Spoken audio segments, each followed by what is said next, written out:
Hello, I hope all is progressing well. Welcome to I Don't Know. We can talk about it. My name is Kevin Diffren, and in this space, we have mindful, civil discussions about near anything we feel appropriately. The first two topics to cover today concern education.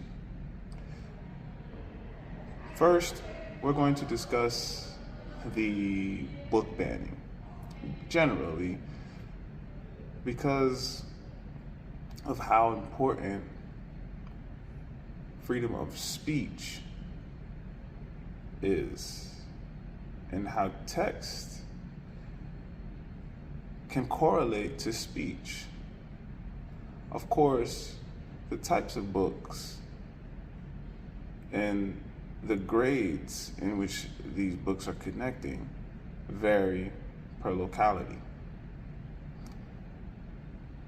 Do I think any book deserves a banning?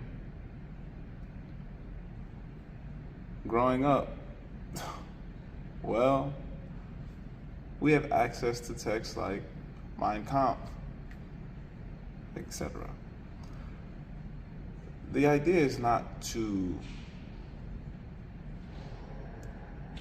dissuade anyone from guiding their own children, which is a part of parenting, guardianing, if you will, culturing children in a world that might not be so familiar to them, though may be very understandable to them. As youth grow, youth become wiser, more understanding to varying degrees. So I think learning to discern is key in academia especially. Of course, I'm a huge advocate for literacy. I think when a child grows, though is not on an appropriate reading level, which assessments are available to monitor in latter years of education, I think a problem is present when literacy skills may not be lacking, though may not be always on the foreground for what needs improvement. So, I think banning books is very different than preventing indoctrination. Of course, in schools, I want to be mindful of a teacher's teaching ability more so than a book. For example, many denominations have a Bible. Not every service preaches the same sermon or uses the Bible in the same way. Similarly, through history in other religions with other religious texts, the use of a text is going to vary depending on the individual, depending on the entity, an agenda, a mission, etc. My focus is more so on the teaching and the learning processes more so than the text in front of the individuals, because ultimately, as human beings, I think it is very important to learn to have discussions, civil discussions, so as to live another day, even the next hour, happily right next to the person one finishes having a discussion with, which is a reason why a society that debates is a society choosing to elevate, especially when individuals debating have useful information that can benefit society at large.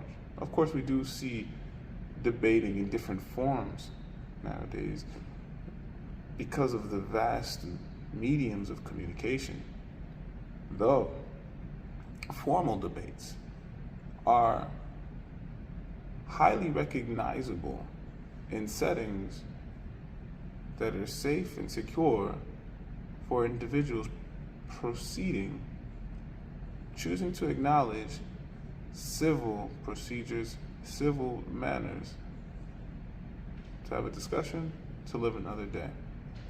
Of course, we have these type of situations on varying levels, offering varying levels of access to individuals that may have concerns. The next topic concerns teaching sex education in schools. Of course, every state, every locality is going to approach the subject of sex education differently. I think the conversations around sex need to happen in homes, directly with guardians and parents. Though I think certain aspects of sex education can work well in the schools. Of course, we're looking at the reality that a lot of students are not receiving education from school. So, with the understanding that an entire world exists outside of academia, though academia is a wonderful funnel for educating, a balance is necessary to engage individuals with understanding what is most appropriate to succeed as a functioning, well-rounding individual, especially through these varying routes of community, learning, well-being, and socializing. I think harping on the importance of consensual, mutual understandings between different individuals can be a great avenue for younger years, which I'm very familiar with. Having students, individuals, communicate with each other respectfully, mindfully, civilly, so that in later years, the individuals can proceed to learn even more, though maturity hits differently for every person. Sexuality is present in youth from a very young age, sometimes for varying reasons. The developmental routes through academia can obviously operate on a different pacing than in one's home. So I think simply teaching good communication is a good foundation for the younger years, though of course we're gonna have puppy love, if you will, perhaps young romances that bloom far beyond these younger years. That's a part of the mystery of life. So I think in education, pacing appropriately is necessary. For example, teaching history can simply be teaching history on the basis of facts. Then, a discussion may ensue in which students learn to navigate data, information, learn how to research without feeling any abrasion from actual history. Facts are facts, like opinions are opinions. So I think academia is in a good position to teach, if not already doing so, not simply in sex education, though, transferable skills through academic settings from the youngest ages possible. Obviously, every age is going to require a different set of learning parameters, all the way up to whenever a person is going to be, wherever a person is going to be, however a person is going to be, beyond academia. As an individual, as a whole person, even if still in academia in later years. Okay, there's one more topic we're going to talk about before we engage in the origami exercise. I really like this topic. It comes to mind because of my curiosity of children. Of course, I want to have a family of my own one day. And I think to myself, I wonder how different being in the workforce with a child might be.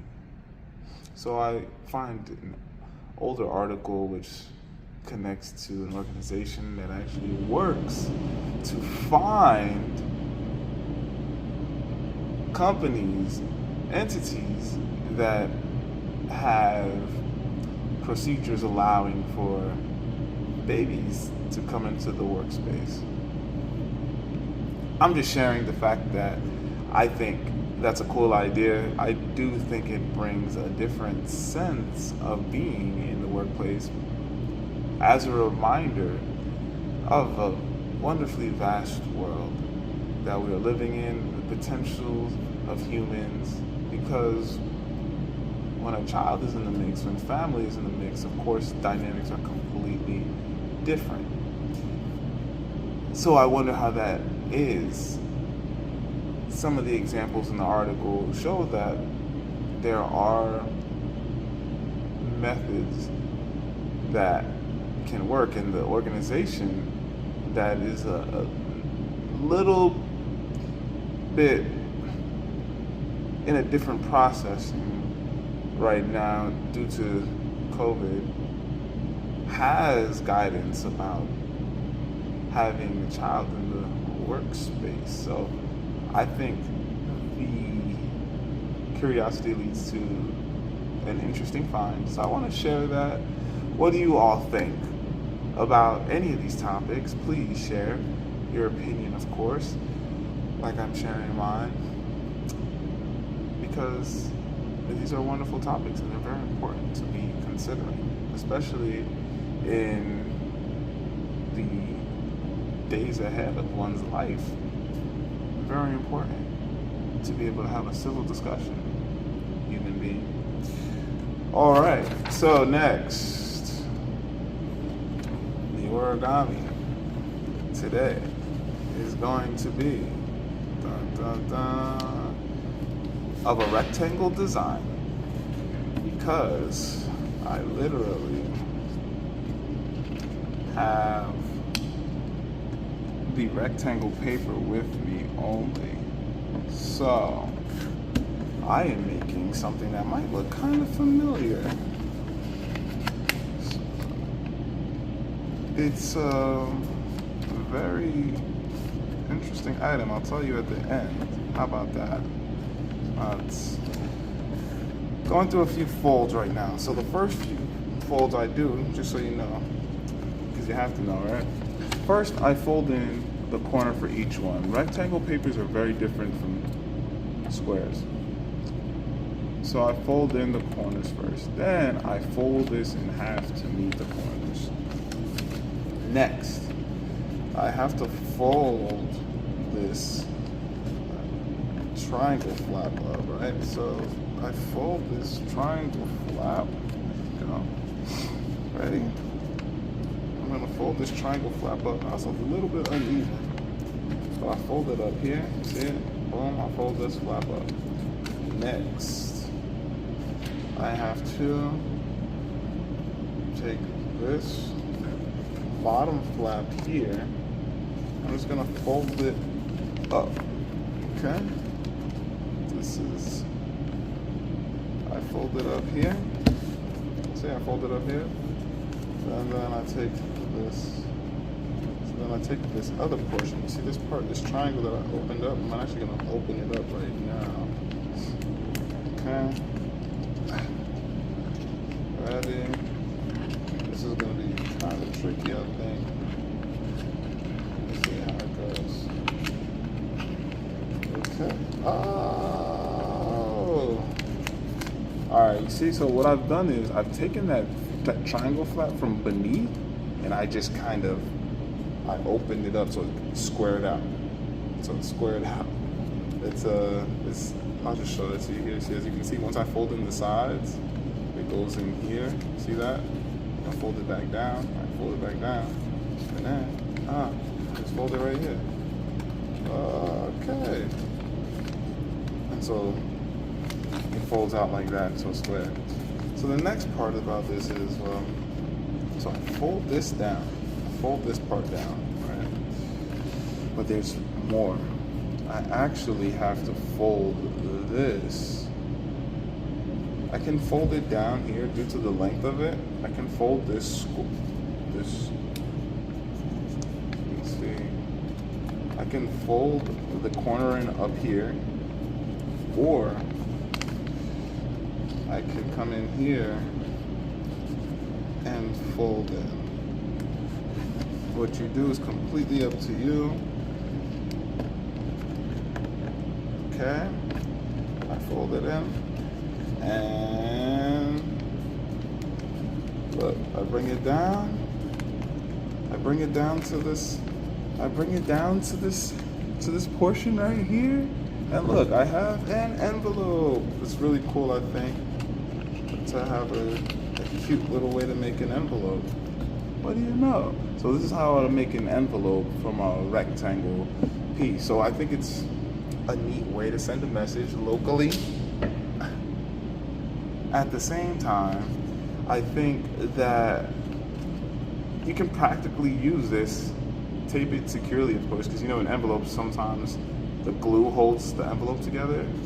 You can actually put a stamp on it, right? Look on the back, and actually use it as an envelope. Pretty cool, especially if you have a bigger rectangle paper. That's fun. So now that we're done with our origami exercise, we can enter into discussing movies. So recently I watched 2 films in theaters. First, I watched Dungeons and Dragons. I think the film is a fun watch. It's decent. Definitely a film I feel like may resonate with gamers, especially gamers that play RPGs, adventure games, realistically leaning on the MMORPG line, particularly Dungeons and Dragons. There are interesting tropes that are within the film that resonate with online gaming, which are comical.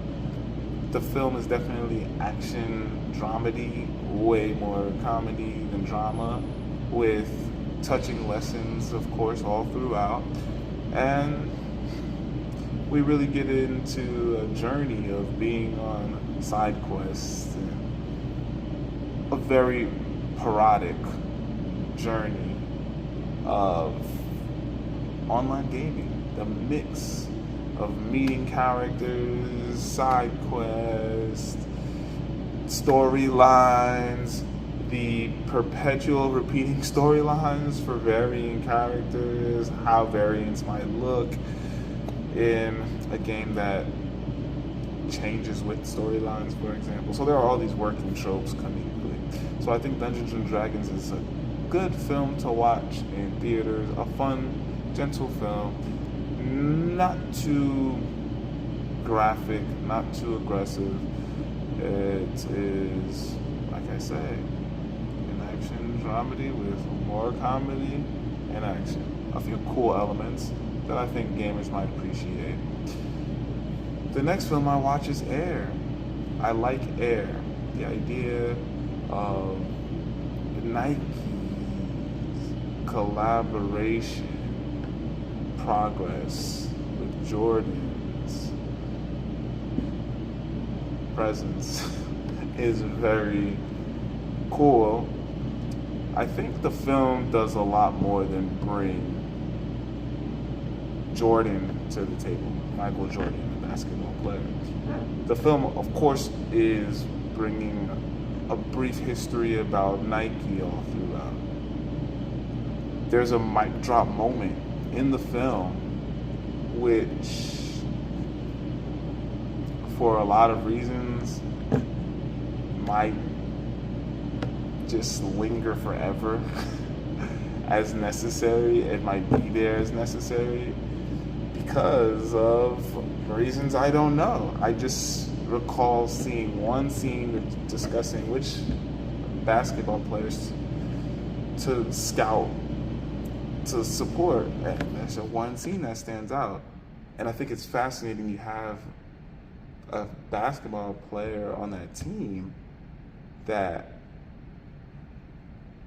Nike team, who is speaking in a different language concerning the athlete. So the film touches on Nike's business directing in the field of sports through Michael Jordan's presence, ability, if you will, and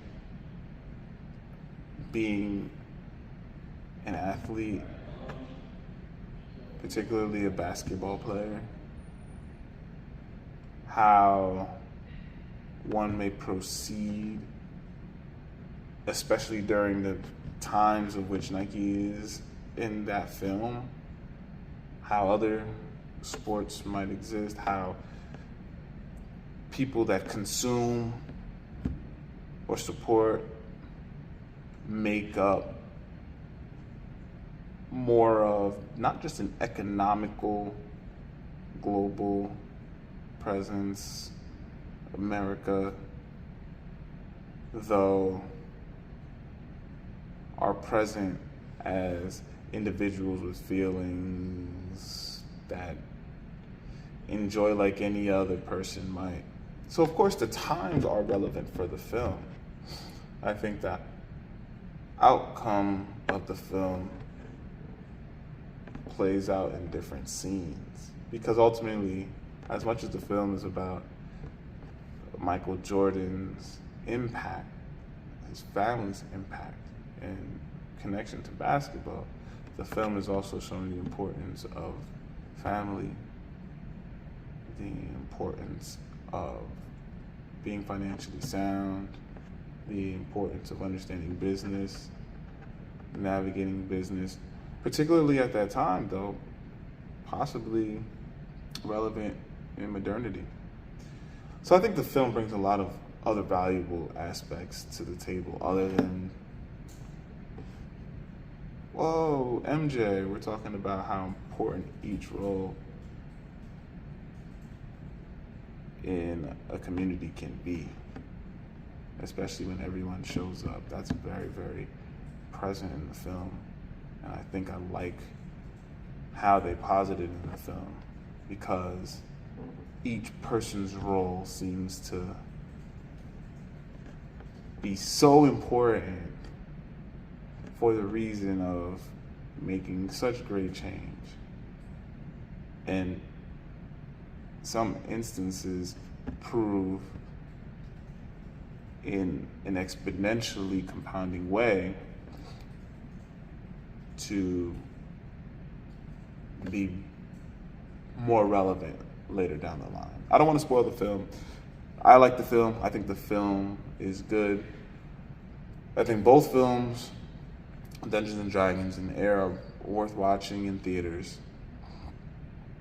And now we can proceed to the book.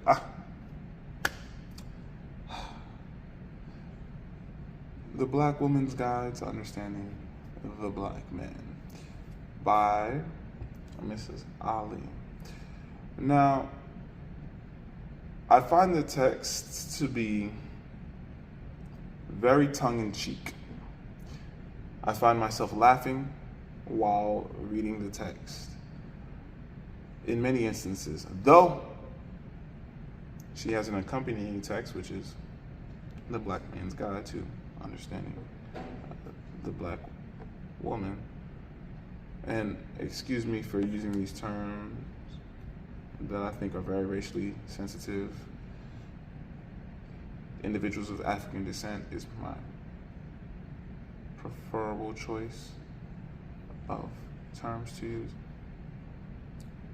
So with the text,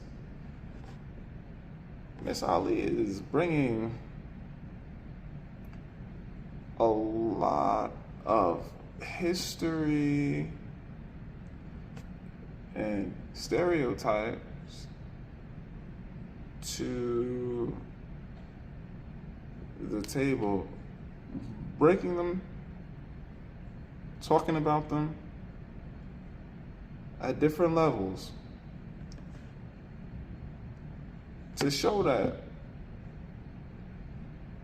individuals of African descent, like any other individuals of any descent, are human beings, are capable, have a very important, relevant history in not only American society, though, globally, and may have great impact together in community without division. And she does so in a way that is really bringing in research from her experiences, observations. She's older than I, positing individuals of influence in interesting ways to show that alone there are stellar individuals, there are wonderful happenings, though community and family are quite necessary for uplifting the global community at large. She does a wonderful job of engaging the context in a way that seems as though we're walking together down the block, actually going somewhere, with interesting ideas because of how practical the ideas are, how simple the ideas seem, not only because they are from her, though because of her seemingly being so into the details, paying attention to her surroundings and other communities as well. So of course in modernity, we're looking at a lot of these happenings, though I do find certain aspects of the text do attempt to culture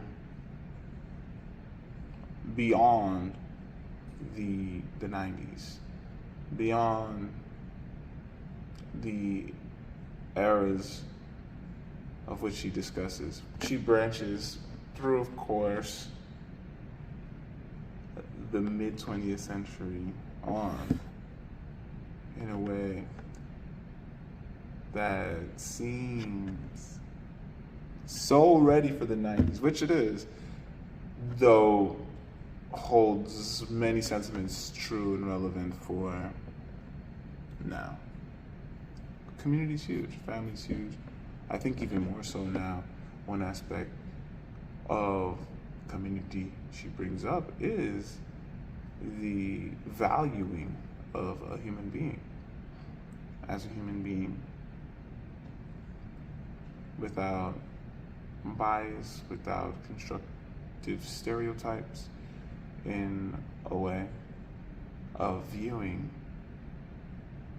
an individual as the individual presents, the individual self. I like the text. After reading both those texts from her, I find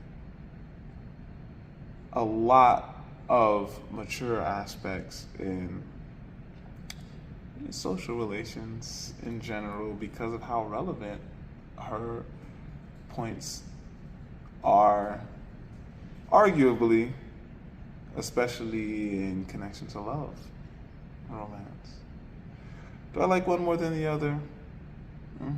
They're both quite appealing and comical in different ways. Though I do find the text that I'm reviewing now has a little bit more of a serious tone, though carries her style very well. Well, now, bookmark raffle will be happening. We will have a winner or two. And thanks for watching. I don't know, we can talk about it. Of course, I don't know, we can talk about it. Works in tandem with Pietres.com. So please join the forum and partake as you see fit. Recommend a topic for me to discuss, and I'll check the topic out so we can have a civil, mindful discussion.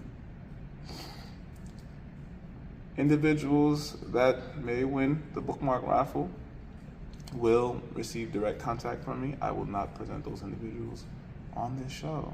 If those individuals choose to reveal themselves, that's up to them. Onward and upward, Kevin D. Van.